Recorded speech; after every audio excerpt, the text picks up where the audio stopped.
안녕하세요. 우리 역사를 들려주는 문화 해설사로 일하는 60대 여성입니다. 저는 제 속사정을 남 앞에 늘어놓는 걸 질색하며 산 사람이에요. 그랬던 제가 이렇게 많은 분들 앞에 제 이야기를 꺼내놓기로 마음먹었으니 얼마나 큰 마음을 먹었는지 몰라요.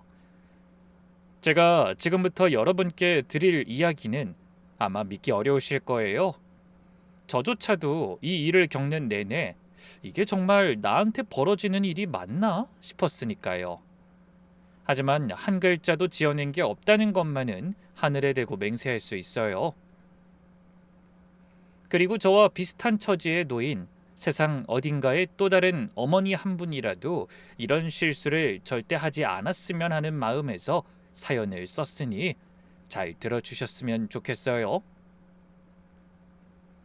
이 일로 저는 외로움이라는 게 얼마나 무서운 건지, 사람 눈을 얼마나 멀게 하는지 뼈에 사무치게 배웠어요. 그리고 사람의 다정한 얼굴 뒤에 어떤 것이 숨어 있을 수 있는지도요. 그럼 지금부터 천천히 말씀드릴게요. 저는 20살 꽃다운 나이에 시집을 왔어요.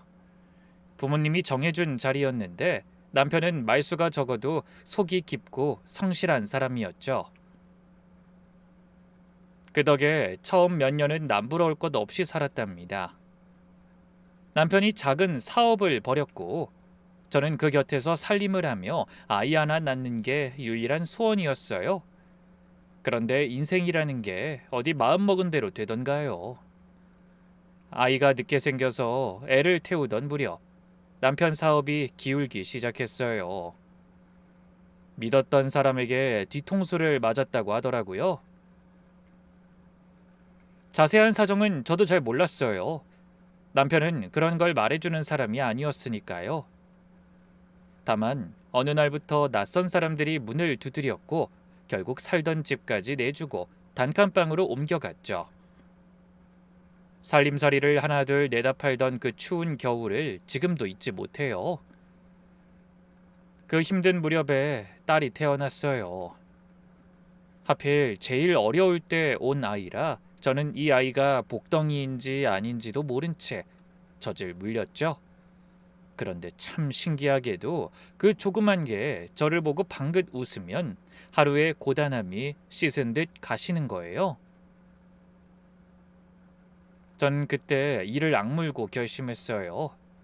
내가 굶어 죽는 한이 있어도 우리 아이만큼은 남부럽지 않게 키우겠다고요. 그때부터 안 해본 일이 없었어요. 새벽에는 시장에 가 남의 가게 일을 거들고 낮에는 식당 주방에서 산더미 같은 설거지를 했죠. 손끝이 쩍쩍 갈라지고 무릎이 시려 밤잠을 설쳐도 딸 학원비 한 번 밀린 적이 없어요. 그게 제 유일한 자존심이었거든요. 남들이 어려운 형편에도 애 하나는 잘 키운다는 그 말, 그 한마디에 하루의 고생을 다 잊었어요.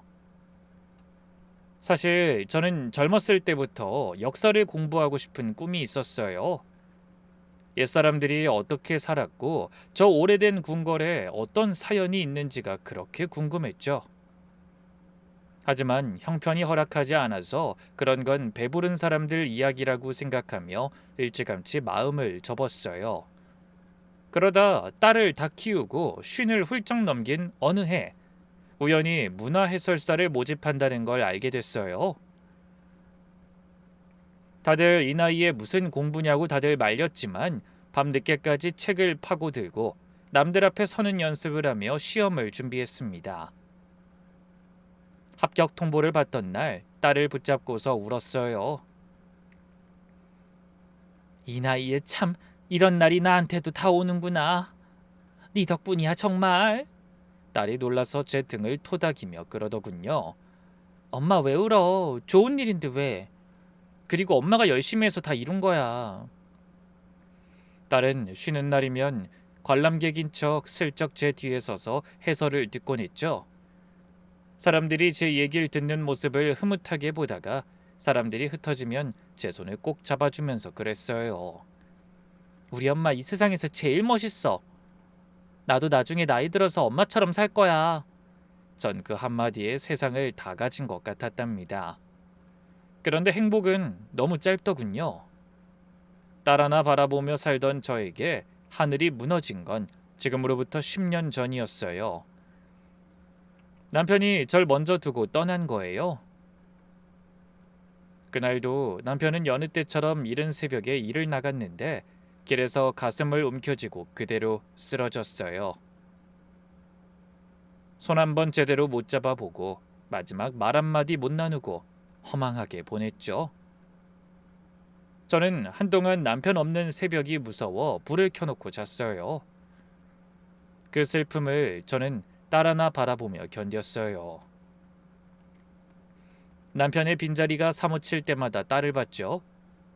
그래서 살 수 있었어요. 그 애가 저에게 인생의 전부였으니까요. 딸은 참 밝고 속 깊은 아이였어요.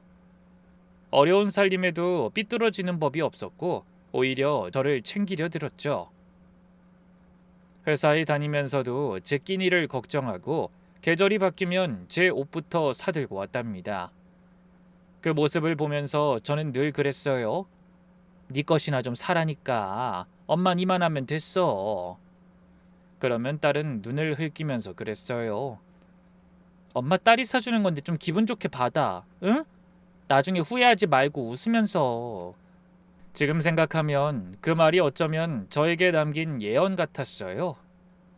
나중에 후회하지 말라던 바로 그 말이요. 저는 두고두고 후회하며 살게 됐으니까요. 그렇게 딸 하나만 바라보며 남은 인생을 살았어요. 딸만 있으면 세상 무서울 게 없을 것 같았거든요. 그런데 하늘은 저에게 그 마지막 하나마저 허락하지 않았어요.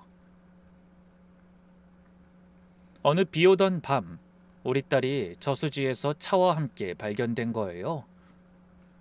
억수같이 비가 쏟아지던 밤이었는데 경찰은 빗길에 미끄러진 단순한 사고라고 했어요. 시야 확보가 안 됐을 거라고. 안타깝지만 이런 날에 생기는 흔한 사고라고요.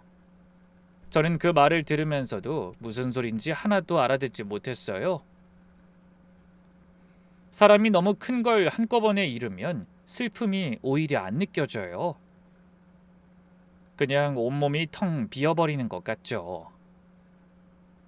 저는 솔직히 딸 장례를 어떻게 치렀는지 기억도 잘 안 나요. 문상객이 건네는 위로도 향냄새도 다 물속에서 듣는 소리처럼 아득했으니까요. 딸을 보내고 집에 돌아왔을 때 저는 그 텅 빈 집을 도저히 견딜 수가 없었어요. 식탁 위엔 딸이 먹다 남긴 반찬통이 그대로 있었고 현관엔 딸 운동화도 놓여 있었어요. 금방이라도 엄마 나왔어 하고 문을 열 것 같은데 그 문은 다시는 열리지 않았죠. 산다는 게 형벌 같던 날들이었어요. 그런데 그 슬픔 속에서도 딱 하나 마음에 걸리는 게 있었어요. 죽기 전 마지막 한 달, 딸이 저를 피했거든요. 전화를 해도 잘 안 받고 어쩌다 통화가 돼도 바쁘다면서 급히 끊었어요. 얼굴 보자고 해도 이 핑계 저 핑계로 미뤘고요. 늘 저한테 조잘조잘 하루를 다 얘기하던 아이였는데 그 한 달만은 이상하게 벽이 있었어요. 걱정돼서 무슨 일 있냐고 물으면 웃으면서 이렇게만 대답했어요. 아무 일도 아니야. 회사 일이 좀 바빠서 그래. 뒤에 한 번은 딸이 저녁 늦게 절 찾아온 적이 있었어요. 문을 열어주니 얼굴이 하얗게 질려 있더라고요. 딸은 한참을 제 얼굴만 바라보다가 엉뚱한 말을 꺼내더라고요. 엄만 만약에 어떤 사람이 나쁜 짓 한 걸 알게 되면 어떨 것 같아? 그냥 모른 척 넘어갈 거야? 아니면 끝까지 밝힐 거야? 전 그게 무슨 소린가 싶으면서도 평소 제 신조대로 대답했어요. 엄마라면 밝힐 것 같은데? 부끄러운 짓 한 사람이 벌 안 받고 사는 게 세상에서 제일 억울한 일이야. 근데 갑자기 왜 그런 걸 물어? 그러자 딸은 애써 웃으며 고개를 저었어요. 아니야. 그냥 회사에서 그런 일이 좀 있어서 엄마 생각이 궁금했어. 전 그때 그 말을 고지고대로 믿었어요. 다 큰 딸한테 무슨 비밀 하나 없겠나 싶어서요. 하지만 지금 와서 생각하면 그날 딸은 저한테 무언가를 털어놓고 싶어서 온 거였어요. 자꾸 그걸 알아채지 못했던 거고요. 하지만 딸을 떠나보내고 나니 그 시간이 자꾸만 목에 걸린 가시처럼 저를 괴롭혔어요. 우리 딸한테 그때 무슨 일이 있었던 걸까? 왜 나한테는 한마디도 못했을까? 저는 그 물음을 가슴에 품은 채 하루하루를 겨우 버티고 있었어요. 딸을 보내고 한동안 일을 쉬었어요. 사람들 앞에서 웃을 자신이 없었거든요. 그러다 이대로 집에만 틀어박혀 있다가는 정말 나까지 죽겠다 싶어서 겨우 마음을 다잡고 해설 일에 다시 나갔죠. 사람들 앞에서 억지로라도 웃고 말을 하다 보면 그 순간만큼은 슬픔을 잊을 수 있을 것 같았거든요. 복귀한 지 며칠 지난 어느 오후였어요. 그날은 유난히 관람객이 많았는데 그 무리 속에 혼자 온 점잖은 신사분이 한 분 계셨어요. 나이는 저와 비슷해 보였고 옷차림도 흐트러짐 없이 단정한 분이었죠. 사람들 틈에서 그분은 유독 제 해설 하나하나에 고개를 끄덕이며 귀를 기울이셨어요.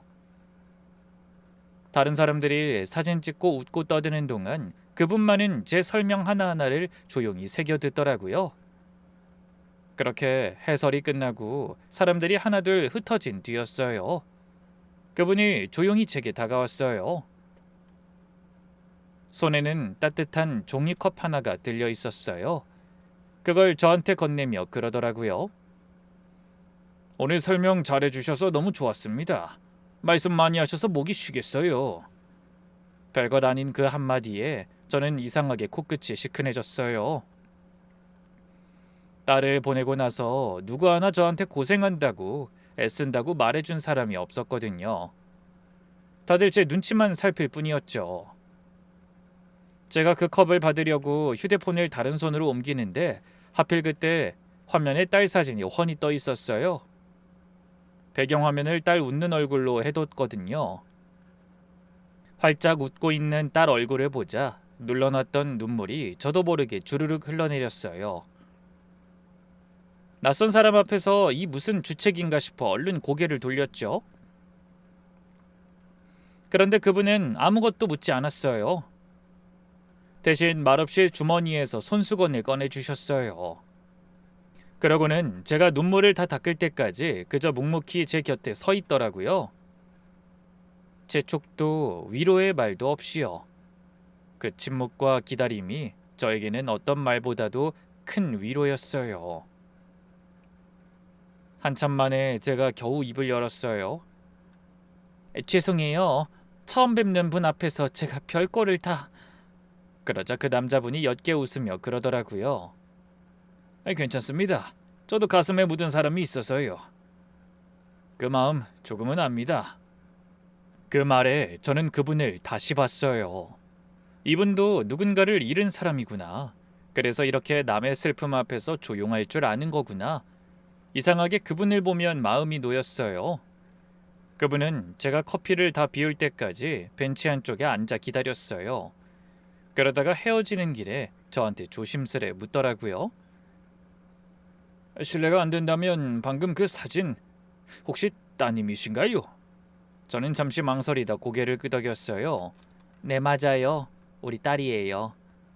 얼마 전에 먼저 갔어요. 제 말에 그분은 아무 대꾸도 하지 않고 하늘을 한참 올려다 보셨어요. 자식 먼저 떠나보낸 부모 마음을 세상 무슨 말로 위로하겠습니까? 전 그 말에 또 한 번 눈시울이 붉어졌어요. 섣부른 위로가 아니라 겪어본 사람만이 할 수 있는 말이라는 걸 직감으로 알았거든요. 그때 담담하게 본인 소개도 하더라고요. 평생 사업을 하다가 이제는 다 정리하고 조용히 이곳저곳 봉사하며 산다고요. 그리고 헤어지기 전 그분이 제게 정중히 고개를 숙이며 이렇게 말하곤 했어요. 다음에도 제가 해설을 종종 들으러 와도 되겠습니까? 오늘 마음이 참 편안했습니다. 저는 별 생각 없이 고개를 끄덕였어요. 손수건은 빨아서 돌려드리겠다고 했죠. 그게 그분과 저의 인연이 시작된 순간이었어요. 그날 이후 그는 제 주변에 자연스럽게 스며들었어요. 제가 해설이 있는 날이면 관람객들 틈에 서 있었고 일이 끝나는 시간까지 절 기다리고 있곤 있죠. 처음엔 부담스러웠는데 사람 마음이라는 게 참 간사하더군요. 어느새 그 사람이 안 보이는 날이면 괜히 서운해지기 시작했어요. 그 사람은 서두르는 법이 없었어요. 그냥 제 슬픔을 재촉하지도 억지로 웃기려 들지도 않았죠. 제 속도에 맞춰 곁에 있어줬어요. 그 무렵 저는 딸 이름을 입에 올리지 못하고 살았어요. 그의 이름을 부르는 순간 그대로 무너져 버릴 것 같아서요. 그런데 어느 날 그분이 저와 밥을 먹는데 조심스럽게 이러더군요. 자꾸 피하기만 하면 더 힘들어져요. 추억하면서 그렇게 살아가는 게 좋지 않겠어요? 저는 고개를 숙인 채 한참을 망설였어요. 그랬더니 그가 다시 나직이 물었어요. 따님 이름이 어떻게 되나요? 그리고 따님 이야기 나한테도 많이 들려줘요. 해숙 씨하고 성격도 많이 닮았어요. 얼굴은 엄마랑 닮은 것 같은데 참 궁금하네요. 그 한마디에 전 결국 한 달 만에 처음으로 딸 이름을 소리내어 불렀어요. 다시 이름을 부르는 순간 눈물이 터졌지만 이상하게 마음 한구석이 후련해지더라고요. 그동안 이름조차 못 부르고 꾹꾹 눌러뒀던 그리움이 조금씩 풀려나는 것 같았어요. 그때 그 사람이 제 손등을 가만히 쓸어주며 그랬어요. 잘했어요. 진짜 잘한 거예요. 이제 마음 편히 그 이름 부르면서 삽시다. 전 그게 그렇게 고마울 수가 없었어요. 딸 이름을 다시 부를 수 있게 해준 사람. 저에게 그 사람은 캄캄한 어둠 속의 유일한 빛 같았어요. 그런데 딸 이야기를 하는 내내 유독 그가 궁금하던 게 있었어요. 혹시 따님이 만나는 사람은 없었어요? 결혼 이야기 오가던 사람이라든가. 저는 고개를 저었어요. 없었어요. 우리 딸은 나한테 숨기는 게 없었거든요. 저랑 친구같이 지내서. 그 사람은 고개를 끄덕이면서도 어딘가 아쉬운 표정을 얼핏 짓더군요. 그땐 그게 그저 제 딸을 안타까워하는 마음인 줄만 알았죠. 그런데 그 뒤로도 유난히 딸의 이야기를 궁금해했어요. 누굴 만났는지, 무슨 말을 자주 했는지, 어디를 다녔는지 지나가듯 툭툭 던지는 질문이었지만 지금 돌이켜보면 한 곳을 향하고 있었어요. 한 번은 제가 무심코 그랬어요. 그러고 보니까 마지막 한 달은 좀 이상했어요. 절 자꾸 피하고 뭔가 넋이 나가 있고. 그 말에 그 사람의 눈빛이 순간 번쩍였어요. 저를 빤히 보면서 이러더군요. 이상했다니 어떡해요? 뭐 특별한 말이나 휴대폰이나 물건에서 나온 건 없었어요? 저는 그 관심이 고마워서 아는 대로 다 이야기했어요. 어리석게도 저를 걱정해주는 좋은 마음으로만 읽었죠. 그게 얼마나 위험한 짓이었는지 모르고요. 휴대폰은 물에 잠겨서 못 쓰게 됐다더라고요. 물건도 아직 손을 못 댔고요. 남은 유품은 아직 무서워서 못 열겠더라고요. 좋은 사람 만나서 결혼도 하고 그랬으면 좋았을 텐데 보내고 나니까 그게 제일 한이에요. 그리고 만남이 꽤 진지해질 무렵 저도 그 사람에게 궁금한 걸 물었어요. 그나저나 병철 씨는 자식이 없어요? 늘 혼자 다니는 것 같아서. 그러자 그 사람이 잠깐 뜸을 들이더니 씁쓸하게 웃으며 대답했어요. 없어요. 자식 복이 없는 팔자인가 봐요. 그러니까 이렇게 혼자 늙어가는 거겠죠 뭐. 그 말이 어찌나 안쓰럽던지요. 나만큼이나 외로운 사람이구나 싶어서 전 그 사람에게 더 마음을 열었어요. 그렇게 서로를 알아가던 중 그 사람이 절 조용한 찻집으로 불렀어요. 평소와 달리 어딘가 긴장한 얼굴이었죠. 자리에 앉자마자 그 사람이 제 손을 잡았어요. 이제 우리 남은 인생 서로 의지하며 삽시다. 당신 혼자 두는 게 영 마음이 안 놓여요. 저는 손을 빼지도 못하고 한참을 멍하니 앉아 있었어요. 이 나이에 청혼이라니 살면서 상상도 못 해본 일이었거든요. 제가 부끄러워하면서 어색하게 손을 올려두며 그랬어요. 이 나이에 무슨 재혼이에요. 그리고 우리가 안 지 얼마나 됐다고. 그러자 그 사람이 아주 진지한 얼굴로 그러더군요. 남들이 뭐라든 그게 무슨 상관이에요. 남은 시간 우리 인생 외롭지 않게 서로 손잡고 가면 되는 거지. 난 당신 그 눈물 닦아주던 그날 이미 마음을 정했어요. 이 사람 곁을 내가 지켜야겠다 하고요. 당신만 좋다면 난 내일 당장이라도 좋아요. 전 그 말에 그만 마음이 크게 흔들렸어요. 집에 돌아와서도 밤새 잠을 못 이뤘어요. 딸이 살아있었으면 뭐라고 했을까? 엄마 좋을 대로 하라고 했을까? 아니면 펄쩍 뛰면서 반대를 했을까? 자꾸 딸 얼굴이 떠올라 이불을 끌어안고 밤새 뒤척였어요. 그리고 며칠 뒤 오랜만에 딸 친구를 만났어요. 딸이 세상을 떠난 뒤로도 잊지 않고 저를 챙겨주던 고맙고 기특한 아이예요. 저는 그 애한테 슬쩍 이 이야기를 꺼냈죠. 아줌마가 말이다. 재혼을 할까 싶은데 어쩌다가 좋은 분을 알게 돼서. 어머, 아줌마 진짜요? 너무 잘됐다. 어떤 분인데요? 제가 그 사람 이야기를 하나둘 풀어놓다가 사진이 있냐고 하길래 휴대폰을 보여줬더니 그의 얼굴이 하얗게 질렸어요. 어느새 컵을 쥔 손까지 가늘게 떨리는 게 보였죠. 아줌마, 근데 이 아저씨 어디서 본 것 같은데? 예상치 못했던 반응에 전 무슨 소린가 싶었죠. 어? 어디서 이 사람을 봐? 네가 이분을 알아? 사진 다시 봐봐. 그 애는 사진을 뚫어져라 보다가 고개를 세게 저으며 말끝을 흐렸어요. 아니 확실진 않은데 이상하게 낯이 익어서. 이분 진짜 믿을 만한 사람 맞아요? 얘는 참 정말 좋은 분이야. 자식도 없이 혼자 봉사하면서 열심히 사는 분이더라고. 그 애는 뭔가 말을 하려다 입술을 깨물고 삼켰어요. 전 그 표정이 이상해서 물었죠. 왜 그래? 혹시 뭐 알고 있는 거라도 있어? 혹시 우리 수정이하고 관련된 거야? 그 애는 흠칫 놀라더니 제 눈길을 피하며 얼버무렸어요. 아, 그런 거 아니에요. 그냥 아줌마가 걱정돼서요. 혼자 계시니까 더 걱정돼서 그래요. 얘가 참 걱정도 팔자다. 그래도 아줌마가 이만큼 살았으면 사람 볼 줄은 알아. 제가 큰 소리를 치자 그 애가 제 손을 두 손으로 꼭 감싸지며 부탁하듯 그러더라고요. 아줌마, 제가 괜한 소리를 했나 봐요. 저도 아줌마가 좋은 분 만났다니 진짜 좋아요. 근데 뭐든 급하게 결정하지 마세요. 제가 진짜 이 아저씨 어디서 봤는지 기억해 낼게요. 그날 저는 그저 딸 같은 마음 때문에 괜한 걱정을 한다고만 생각했어요. 그리고 얼마 뒤에 그 사람과 저는 재혼식 날짜를 잡았어요. 그런데 참 이상하죠? 그 날짜를 잡은 바로 그날 밤부터였어요.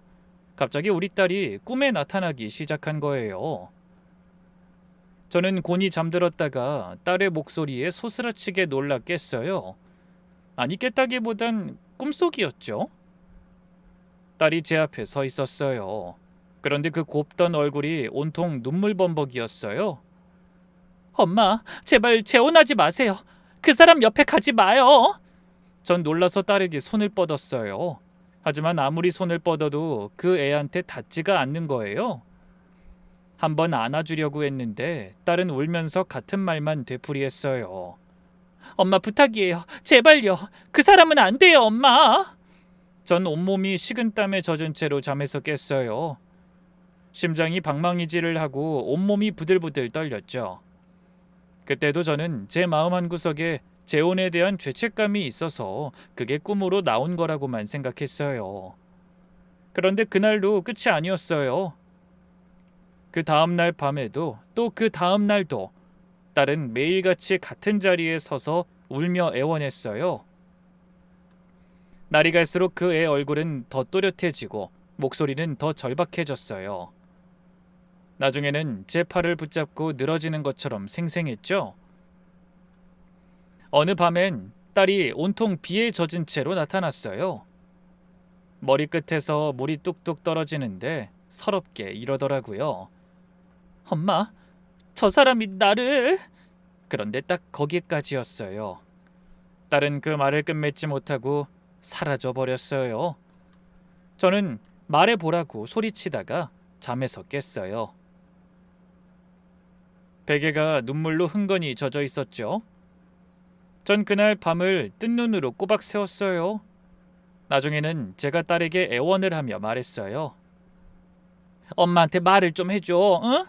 그 사람이 어떤 사람인지 말을 해줘야 엄마가 알 거 아니니? 딸은 그저 고개를 저으며 흐느끼기만 했어요. 그리곤 어둠 속으로 끌려가듯 사라졌어요. 전 그때부터 잠자리에 드는 게 무서웠어요. 매일 밤 딸이 울며 나타나는데 어떤 부모가 견디겠어요. 하지만 그러면서도 저는 재혼을 접을 생각까진 하지 못했어요. 그 꿈이 대체 무슨 뜻인지 그때까지도 도무지 알 수가 없었으니까요. 그저 내 딸이 엄마 혼자 두고 다른 사람 곁에 가는 걸 서운해하나 보다 그렇게만 여겼죠. 매일 밤 딸 울음에 시달리다 보니 전 도저히 이대로는 못 살겠다 싶었어요. 그래서 그동안 차마 열지 못했던 유품 상자를 처음으로 열어봤어요. 그의 물건을 만지면 그대로 무너질까봐 밀어두기만 했던 일이었죠. 상자 뚜껑을 여는데 손이 어찌나 떨리던지요. 상자 안에는 딸이 아끼던 물건들이 가지런히 들어있었어요. 옷가지며 편지며 짜잘한 소품들 사이에서 저는 그 애가 쓰던 다이어리를 발견했어요. 떨리는 손으로 한 장 한 장 넘겨봤는데 대부분은 소소한 일상이었어요. 회사 일, 저와 함께 먹은 저녁, 사고 싶은 물건 같은 것들요. 그런데 마지막쯤에 한 귀퉁이에서 이상한 걸 발견했어요. 거기에 낯선 주소 하나가 적혀 있었어요. 제가 한 번도 들어본 적 없는 동네였죠. 그리고 그 옆에 이렇게 쓰여 있었어요. 너무 많은 걸 알게 돼서 두렵다. 전 그 글씨를 보는 순간 심장이 쿵 하고 내려앉았어요. 무언가를 알게 돼서 두렵다니. 우리 딸이 대체 뭘 알게 됐을까? 밝고 씩씩하던 애가 두렵다고 적을 만한 게 뭐였을까? 저는 그 다이어리를 손에 꼭 쥐고 한참을 앉아 있었어요. 딸의 마지막 한 달, 절 그렇게 피하던 그 시간과 이 글씨가 자꾸만 겹쳐졌거든요. 그러면서 여기에 무언가 비밀이 있다. 그걸 온몸으로 직감했어요. 어쩌면 우리 딸의 죽음이 그저 빗길에 미끄러진 단순한 사고가 아닐지도 모른다고요. 그래서 그 길로 다이어리를 챙겨 들고 곧장 경찰서를 찾아갔어요. 우리 딸 사고 말인데요. 제발 다시 한 번만 봐주세요. 이것 좀 보세요, 형사님. 우리 애가 뭔가를 알고 이렇게 두려워했어요. 이게 단순 사고일 리가 없어요. 하지만 경찰의 반응은 미지근하기만 했어요. 어머님, 그 마음 저희도 충분히 이해합니다. 그런데요, 이 사고 조사는 이미 다 끝나서 종결된 사안이에요. 이 메모 하나만 가지고 사건을 다시 열기는 어렵습니다.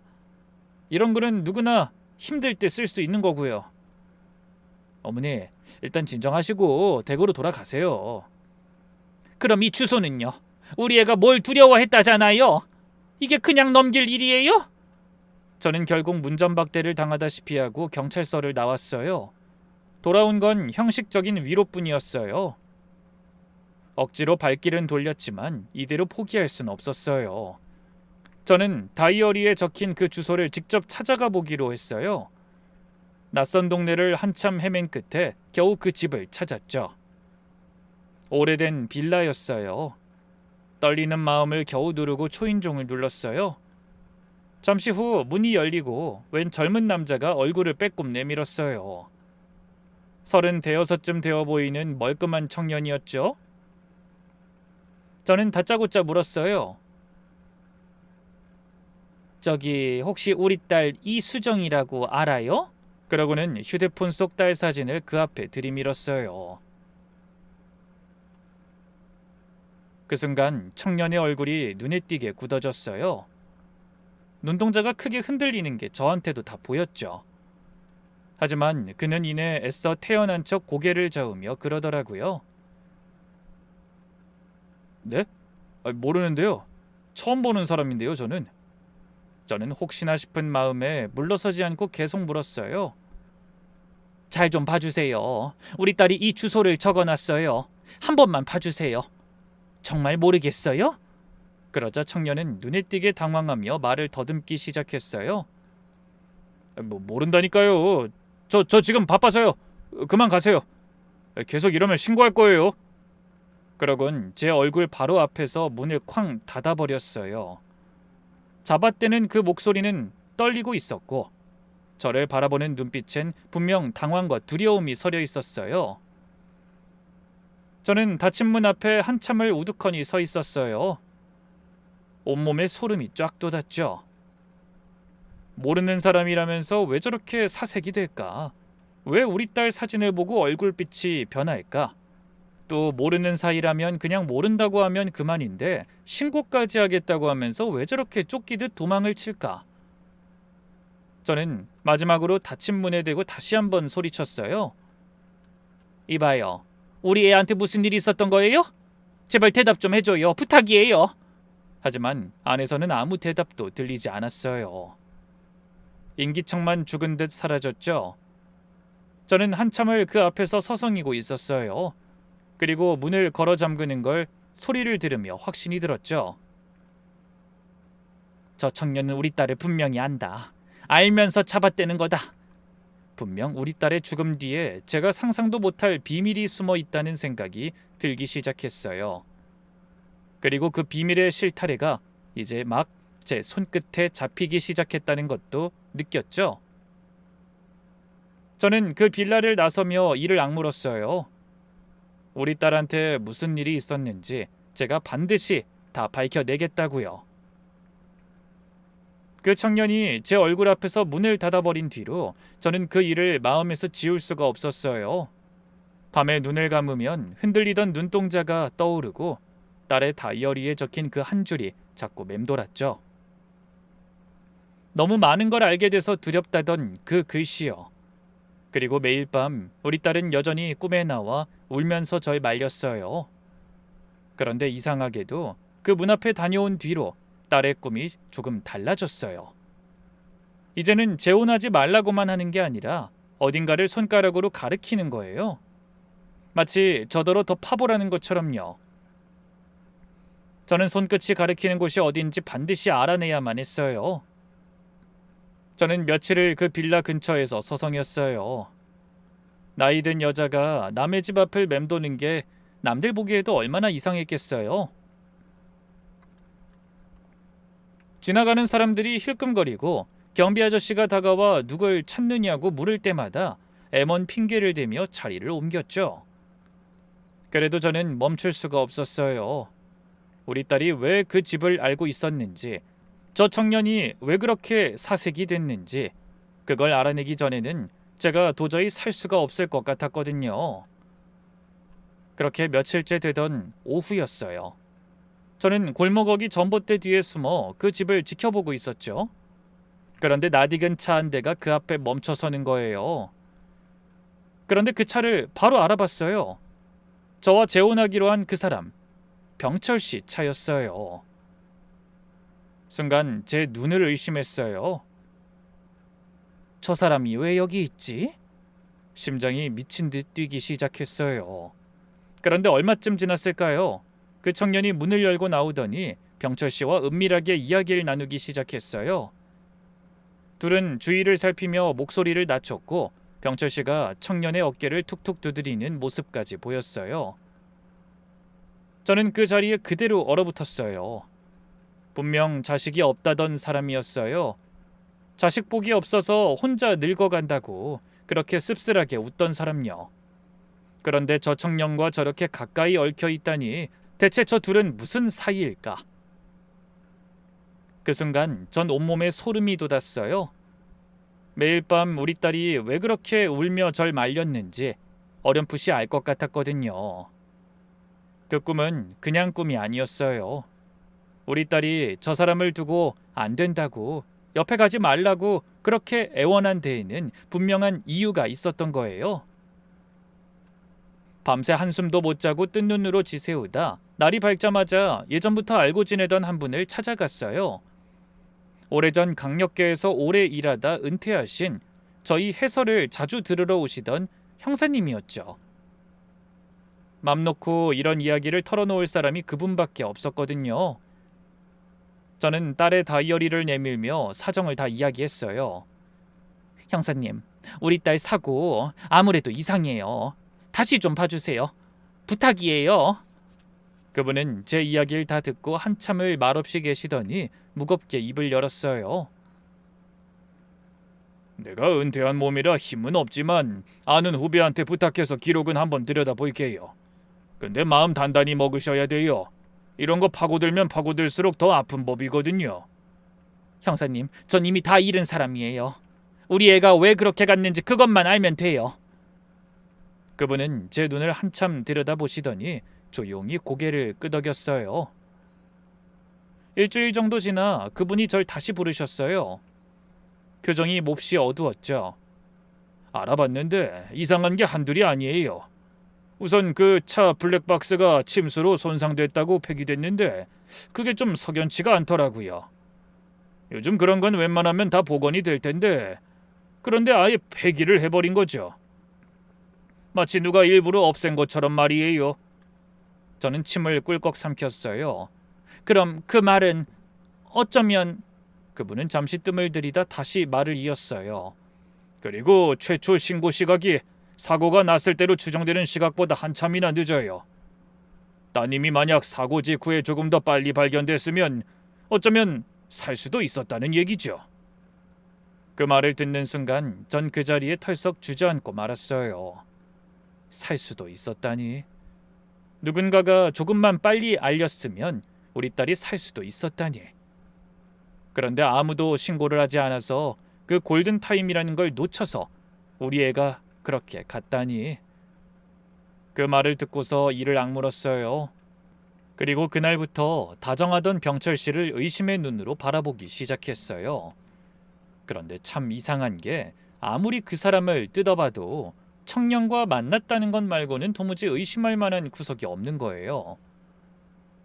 여전히 저한테는 한없이 다정하고 좋은 사람이었어요.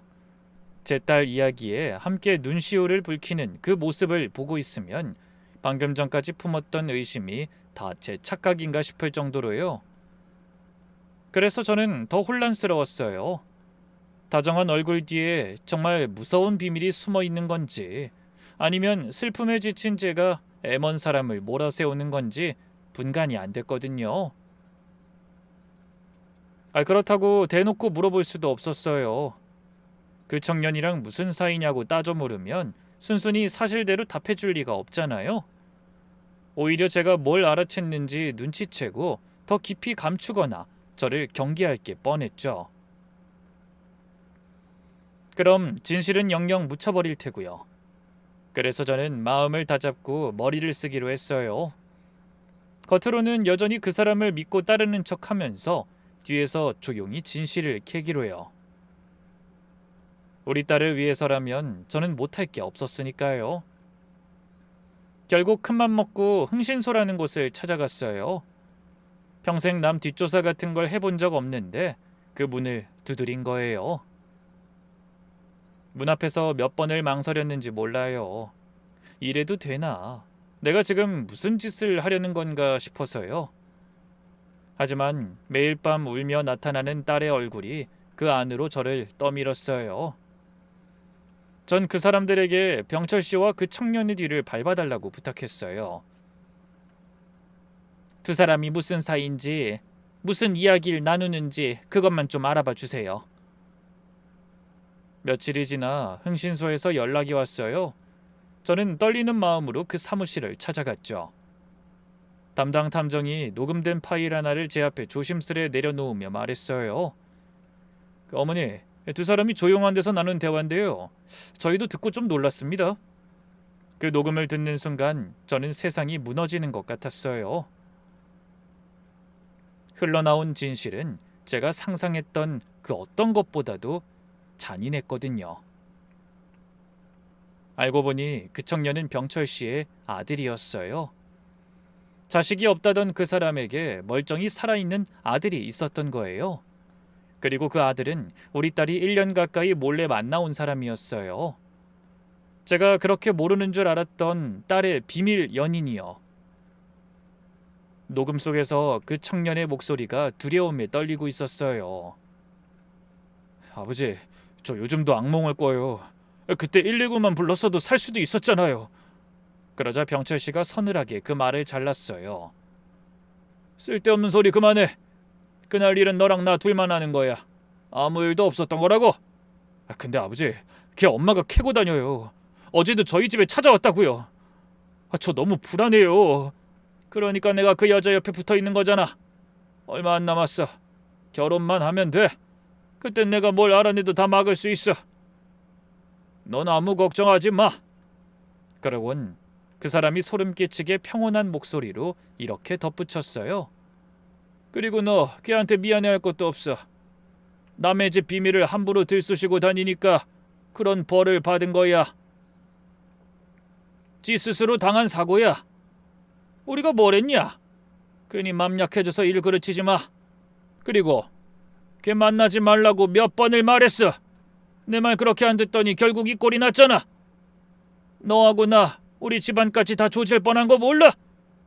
아빠가 네 인생 지키려고 그런 거야. 그러니까 아무것도 몰랐던 걸로 하고 입 꾹 다물고 있어. 알아들어? 전 그 자리에서 손으로 입을 틀어막고 오열했어요. 탐정이 물을 건네주는데 그걸 받아들 힘조차 없었어요. 그런데 녹음은 거기서 끝이 아니었어요. 두 사람의 대화는 계속 이어졌고 그날 밤 무슨 일이 있었는지가 그들의 입에서 하나씩 흘러나오기 시작했어요. 아버지, 근데 전 아직도 그날이 생생해요. 그 사람이 아버지 일을 다 알아버렸다고, 이건 그냥 못 넘어간다고 저한테 소리쳤을 때 제가 제발 조용히 하자고, 우리 아버지 일이니까 한 번만 눈 감아달라고 그렇게 빌었는데, 그래도 잘 설득했으면. 그래서 걔가 어떻게 됐냐? 걔가 네 말 들을래요? 아니요, 그날도 차 몰고 간 거예요. 가지 말라고 붙잡았는데도 뿌리치고. 그러다가 사고가. 청년은 거기서 말을 잇지 못하고 흐느꼈어요. 그러자 병철 씨가 대수롭지 않다는 듯 그 뒷말을 받았어요. 얼마 안 가서 차가 이미 물에 처박혀 있었다며 그때 나한테 전화한 거고. 네. 근데 그때 살아 있었단 말이에요. 분명히 움직였어요. 제가 그때 119만 불렀어도 살 수 있었을지도 몰라요. 그런데 아버지가 야, 그 자리 피하라고 한 게 뭐가 잘못이야? 네가 죽였어? 네가 거기 얽혀서 인생 망치는 꼴을 내가 어떻게 봐? 사람 하나 살리자고 네 앞길까지 망쳐? 이미 다 끝난 얘기야. 전 그 대화를 들으며 온몸이 덜덜 떨렸어요. 그날 밤에 전부가 두 사람 입을 통해 제 귀에 그대로 박힌 거예요. 그렇게 급박한 순간에 살 수도 있었던 우리 딸 목숨을 차가운 빗속에 그대로 버려두라고 한 거예요. 그 사이 우리 딸은 홀로 세상을 떠난 거죠. 그리고 그 아버지는 자기 아들이 우리 딸 죽음에 엮이는 게 두려워서 이 모든 걸 덮었던 거고요. 병철 씨가 저에게 접근한 것도 다 계산이었어요. 저를 곁에서 감시하고 결혼이라는 걸로 제 입을 완전히 틀어막으려는 거였죠. 혹시나 나중에 증거를 찾아내더라도 그걸 없애려고 택한 재혼이었고요. 제가 흘린 눈물도 딸 이름을 다시 부르게 해준 그 다정함도 전부 다 저를 올가매기 위한 거미줄이었던 거예요. 전 그날 밤 딸의 영정 앞에 앉아 밤새 울었어요. 사진 속 딸은 여전히 환하게 웃고 있는데 전 그 웃음을 차마 마주볼 수가 없었어요. 미안하다는 말밖에 나오지 않았죠. 우리 딸 미안해. 네가 그렇게 무섭고 억울하게 갔는데 엄마는 그것도 모르고 그 사람 손을 잡으려 했어. 네가 울면서 말렸는데 못난 엄마가 그걸 못 알아들었어. 너무 미안해. 그리고 사진 속 딸 얼굴을 매만지며 마지막으로 다짐했어요. 우리 딸, 잘 봐. 엄마가 꼭 네 억울함을 풀어줄게. 저 사람들이 지은 죄 하나도 빠짐없이 세상에 다 밝힐 거야. 약속할게. 조금만 기다려줘. 응? 그 밤을 지새우고 나서 전 더 이상 예전의 제가 아니었어요. 진실을 안 그날부터 저는 두 개의 얼굴로 살기 시작했어요. 낮에는 아무것도 모르는 순한 신부처럼 웃으며 재혼 준비를 했고, 밤에는 이를 갈며 증거를 모았어요. 평생 남 속일 줄 모르고 살던 제가 처음으로 연기라는 걸 한 거예요. 그게 얼마나 힘든 일이었는지 몰라요. 병철 씨는 여전히 다정했어요. 하지만 이제는 그 다정함 뒤에 숨은 서늘한 눈빛을 볼 수 있었죠. 그 사람이 청첩장을 함께 고르며 웃을 때마다 저는 속으로 피눈물을 삼켰어요. 지금 내 손을 잡고 있는 이 손이 우리 딸을 빗속에 버려두게 만든 손이구나 생각하면 온몸이 부들부들 떨렸어요. 그럴 때마다 저는 화장실에 가는 척 자리를 피해 찬물로 세수를 하고 마음을 다잡았죠. 그래도 저는 참았어요. 여기서 무너지면 우리 딸의 억울함을 영영 못 풀 테니까요. 그때부터 저는 흩어진 조각들을 하나로 모으기 시작했어요. 가장 먼저 딸 휴대폰을 다시 꺼냈어요. 물에 잠겨 못 쓴다고 들었지만 저는 지푸라기라도 잡는 심정으로 그걸 데이터 복구하는 곳에 맡겼죠. 며칠 뒤 그곳에서 연락이 왔어요. 어머니, 완전히는 아니어도 지워진 통화 녹음 몇 개는 살렸습니다. 떨리는 손으로 재생 버튼을 누르자 우리 딸의 목소리가 흘러나왔어요. 사고가 나던 그 밤, 그 청년과 나눈 마지막 통화였어요. 네 아버지가 어떤 사람인지 알았어. 나 그냥 못 넘어가. 잘못한 건 잘못했다고 해야지. 제발 부탁이야. 조용히 좀 넘어가자. 우리 아버지 일이잖아. 조용히? 사람이 그렇게 당했는데 조용히 넘어가라고? 너도 똑같아. 너희 부자 다 똑같아. 거기서 통화는 끊겨 있었어요. 우리 딸은 그 통화를 끝으로 화가 나서 차를 몰고 나갔고 그게 마지막이었던 거예요. 저는 그 목소리를 붙잡고 또 한참을 울었어요. 그리고 저는 형사님과 딸 친구와 흥신소 사람들을 조용히 한자리에 모았어요. 다들 어두운 얼굴로 절 바라봤죠. 그리고 지금까지 모아둔 증거들을 하나하나 펼쳐 보이며 말했어요.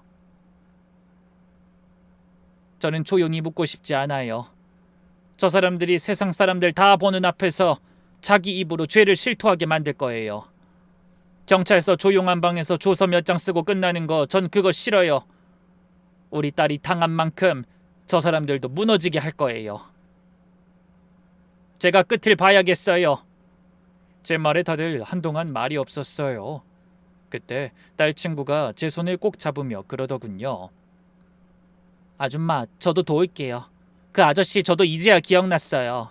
예전에 수정이가 남자친구 아버지라고 멀리서 보여준 적이 있었는데 근데 그게 생각이 안 나서 말을 못했어요. 그 애는 눈물까지 뚝뚝 흘렸어요. 저는 그 애 손을 마주잡고 고개를 저었어요. 네 잘못 아니야. 이제부터 아줌마가 다 바로 잡을 거야. 넌 그날 딱 하나만 해주면 돼.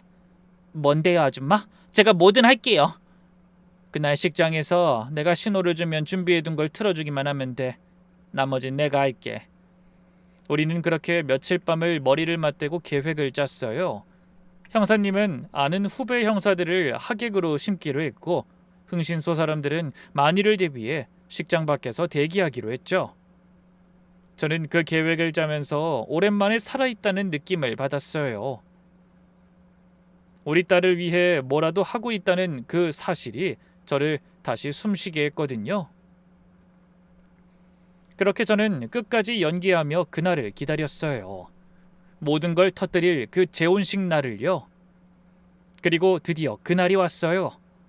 저는 그 형사님과 상의해 하객 명단에 형사들과 필요한 사람들을 미리 심어뒀어요. 겉으로는 그저 조촐한 재혼식이었지만 그 자리는 사실 제가 오랜 시간 공들여 짜놓은 덫이었죠.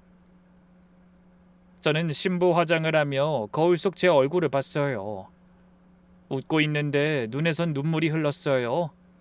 화장이 번져서 몇 번을 다시 꽂혔는지 몰라요. 대기실 문이 열리고 병철 씨가 들어왔어요. 그 사람은 제 손을 잡으며 흐뭇하게 웃었죠. 오늘 정말 곱네. 우리 이제 진짜 부부 되는 날인데 이제 남은 인생 나만 믿고 살아. 전 그 손을 마주 잡으며 억지로 웃어 보였어요. 예식이 시작됐어요. 병철 씨는 그날따라 더없이 흐뭇한 얼굴이었어요. 이제 곧 저를 완전히 손에 넣는다고 생각했겠죠? 하객들이 지켜보는 가운데 주례 앞에 나란히 선 그 사람이 흐뭇하게 혼인 서약을 하려고 입을 떼는 순간이었어요. 전 미리 준비한 신호를 보냈어요. 그러자 식장의 스피커에서 흥신소가 미행 끝에 어렵게 담아낸 그 부자의 대화가 쩌렁쩌렁 울려 퍼지기 시작했어요.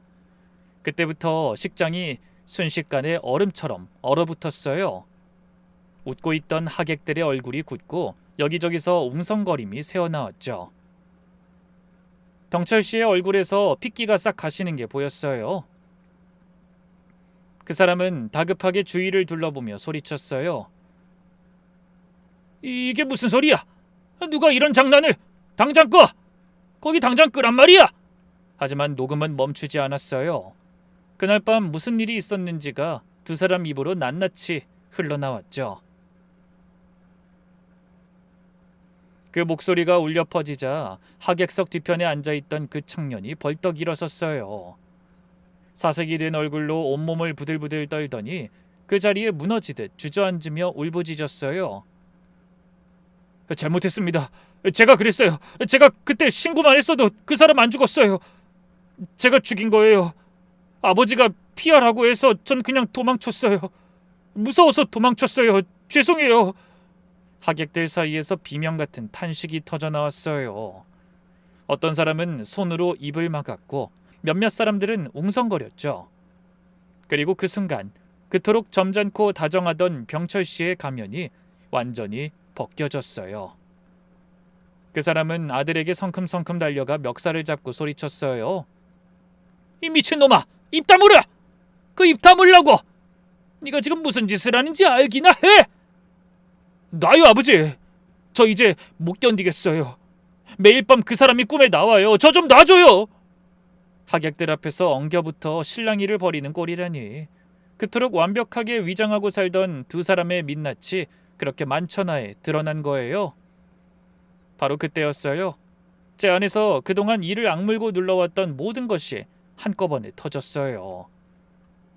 저는 신부 화관을 벗어 바닥에 내동댕이 치고 주례석의 마이크를 손에 쥐었어요. 그러곤 사람들 앞에서 다져온 목소리로 온 식장이 쩌렁쩌렁 울리도록 외쳤어요. 모두 잘 들으세요. 오늘 이 자리는 결혼식이 아닙니다.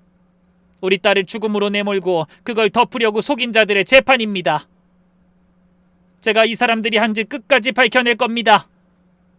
그 말에 병철 씨가 저를 향해 눈을 부라렸어요. 당신 지금 제정신이야? 무슨 헛소리를! 다들 이 사람 말 믿지 마세요. 아니에요. 전 그 사람을 똑바로 노려봤어요. 헛소리? 당신 아들이 방금 다 말했잖아. 우리 딸이 사고 났을 때 당신이 아들한테 도망치라고 했었다고. 신고 한 통이면 손 한 번 썼으면 살 수도 있었던 내 딸을 당신들이 그 빗속에 그냥 버려두고 도망쳤어. 우리 딸이 얼마나 무서웠겠어? 그 차가운 빗속에서 혼자. 제 목소리가 떨렸지만 전 멈추지 않았어요. 딸을 잃은 엄마의 분노가 그 넓은 식장을 가득 채웠어요. 하객들 중 몇몇은 절 따라 눈물을 훔치고 있었죠. 그래놓고 자식 없는 외로운 호라비인 척 내 눈물 닦아주는 척하면서 내 딸 마지막을 캐낼까봐 내 입 막으려고 날 감시하려고 나한테 왔지. 넌 사람도 아니야. 당신은 내 딸을 2번 죽였어. 그 밤에 1번, 그리고 그 거짓 미소로 또 1번. 전 그대로 주저앉아 통곡했어요. 참고 참았던 눈물이 그제야 본물처럼 터진 거예요. 식장 곳곳에 앉아있던 형사들이 그제야 자리에서 일어났어요. 병철 씨의 얼굴이 완전히 일그러졌죠. 도망치려는 그 사람의 양팔을 형사들이 단단히 붙들었어요. 그 사람은 끌려나가면서도 저를 향해 악을 썼지만 저는 더 이상 무서울 게 없었어요. 그날 이후 모든 게 제자리를 찾기 시작했어요. 우리 딸 사고는 다시 조사가 시작됐어요. 경찰도 그날 식장에서 나온 자백과 녹음 앞에서는 더 이상 눈 감을 수 없었죠. 병철 씨는 법의 심판대에 섰어요. 자기 아들이 우리 딸 죽음에 엮이는 게 두려워서 살릴 수 있었던 목숨을 그대로 방치하고 사건을 덮고 증거를 없애고 심지어 저까지 속여서 곁에 두려 한 죄까지 하나도 빠짐없이 다요. 그리고 그렇게 다정하던 얼굴, 점잖던 말투 뒤에 숨어있던 진짜 모습이 세상에 다 드러난 거예요. 그 청년도 제 발로 경찰서를 찾아가 자수했어요. 조사를 받으러 가기 전 저를 찾아와 무릎을 꿇더라고요. 눈물로 범벅이 된 얼굴로요. 어머니 죄송합니다. 그날 제가 정신만 차렸어도 수정이 제가 정말 사랑했어요. 근데 그 순간 아버지가 무서워서 제 앞날이 무너질까봐 무서워서 도망쳤어요. 전 평생 그 죄책감을 안고 살 겁니다. 그리고 어떤 벌이라도 받겠습니다. 미운 마음이야 이루 말할 수 없었지만 그래도 그 애는 죄를 인정하고 스스로 걸어 들어간 사람이었어요. 자기 아버지하고는 달랐죠. 저는 떨리는 목소리로 이렇게만 말했어요. 우리 딸이 마지막까지 옳은 걸 옳다고 하려던 그 마음을 자네가 조금이라도 안다면 다신 그렇게 도망치지 말게. 벌 받고 나와서 남은 인생은 부끄럽지 않게 살아. 그게 우리 딸한테 하는 마지막 도리야. 청년은 바닥에 이마를 대고 한참을 흐느꼈어요. 저는 그 모습을 뒤로 하고 조용히 돌아섰죠. 물론 용서한 건 아니에요. 다만 우리 딸이 사랑했던 사람이 짐승만도 못한 인간은 아니었기를 그거 하나는 바랬던 것 같아요. 그런데 병철 씨는 끝까지 뻔뻔했어요. 재판정에서도 그 사람은 반성하는 기색이 없었죠. 오히려 억울하다는 표정이었어요. 전 그 사람을 향해 소리치거나 감정적으로 행동하지 않았어요. 다만 마지막으로 그 사람의 눈을 똑바로 보면서 조용히 이렇게 말했죠. 당신이 평생 감옥에서 썩는다 해도 우리 딸은 돌아오지 않아요. 하지만 이건 알아두세요. 당신은 그게 아들을 지킨다고 믿었겠지만 당신이 한 짓은 자기 자식을 지킨 게 아니라 망친 거예요. 당신 때문에 그 애는 평생 사람을 죽였다는 죄를 안고 살게 됐어요. 당신은 내 딸을 2번 죽이고 당신 아들 인생까지 망친 사람이에요. 병철 씨의 눈이 흔들렸어요. 저는 멈추지 않고 말을 이었어요. 그리고 이제 시작이에요. 당신이 그토록 감추고 싶어 했던 것, 우리 딸이 알고 두려워했던 그 일까지 하나도 빠짐없이 세상에 다 알릴 거예요. 당신이 평생 쌓아 올린 그 이름이 어떻게 만들어진 건지 온 세상이 알게 될 거라고요. 그게 당신이 받을 진짜 벌이에요. 제 말은 그저 홧김에 던진 큰 소리가 아니었어요. 정말로 그렇게 됐거든요. 그동안 그 사람이 깊이 파묻어뒀던 것들이 하나둘 딸려 나오기 시작했어요. 경찰이 사고 하나를 파다 보니 그 뒤에 숨어있던 것들이 줄줄이 드러난 거예요. 그 사람은 겉으론 성공한 사업가 행세를 했지만 그 재산은 전부 사람들 등쳐먹고 쌓은 거였어요. 사업한다고 사람들 돈을 끌어모아 가로채고 그걸 덮으려고 여기저기 돈을 찔러주고 장부를 조작해 세금까지 빼돌리고 그 과정에서 전 재산을 날리고 삶이 무너진 사람이 한둘이 아니었어요. 재판 소식이 알려지자 숨죽이던 피해자들이 하나둘 용기를 냈어요. 오래전 억울하게 당하고도 입도 뻥끗 못했던 사람들이 그제야 목소리를 낸 거예요. 결국 그 사람은 딸의 죽음을 방치하고 덮은 죄에 오랜 비리까지 더해져 남은 생을 감옥에서 보내야 할 만큼 무거운 형을 선고받았어요. 방청석에서 그 선고를 듣는데 그제야 숨이 좀 쉬어지더라고요. 그리고 우리 딸은 그 많은 사람의 억울함까지 함께 풀어줬어요.